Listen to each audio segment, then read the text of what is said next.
Le virus du VIH, quand on l'attrape, on dit qu'on est séropositif. À ce moment-là, on n'est pas malade. La plupart des gens, d'ailleurs, ne se savent pas contaminés.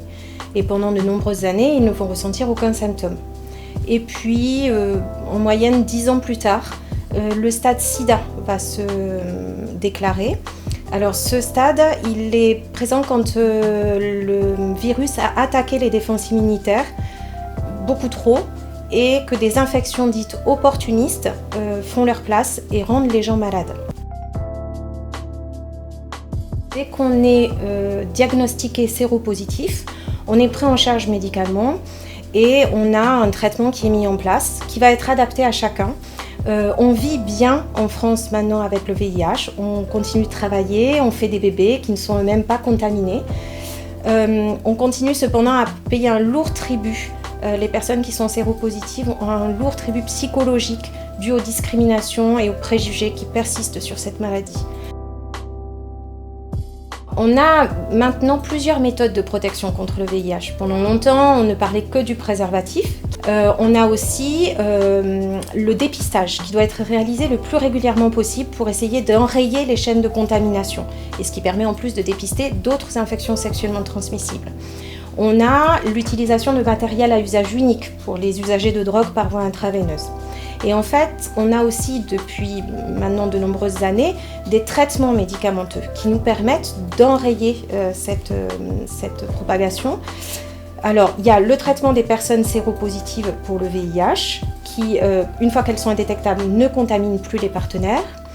On a le traitement post-exposition qui est un traitement qu'on doit prendre le plus rapidement possible après une exposition à risque et au maximum jusqu'à 48 heures après. Et enfin, le dernier outil qu'on a à notre possession, c'est la prophylaxie pré-exposition contre le VIH, qui est donnée à des personnes séronégatives. C'est ce qu'on appelle la PrEP actuellement. C'est un peu, on commence à en parler plus dans la population générale, et tant mieux, parce que c'est proposé normalement à toutes les personnes adultes qui ont des relations sexuelles potentiellement non protégées.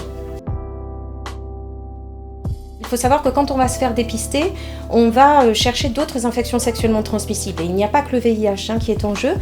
On va aussi demander aux partenaires, on va informer les gens que le partenaire doit être dépisté, c'est quand même, ou les partenaires d'ailleurs. Et on va pouvoir aborder aussi le thème de la vaccination, en particulier contre l'hépatite B et le papillomavirus, qui sont des infections sexuellement transmissibles, mais qu'on peut enrayer grâce à la vaccination.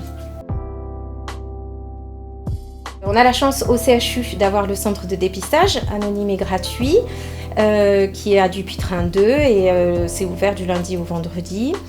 On a la possibilité de se faire dépister grâce à une ordonnance délivrée par le médecin traitant et on se rend dans un laboratoire en ville.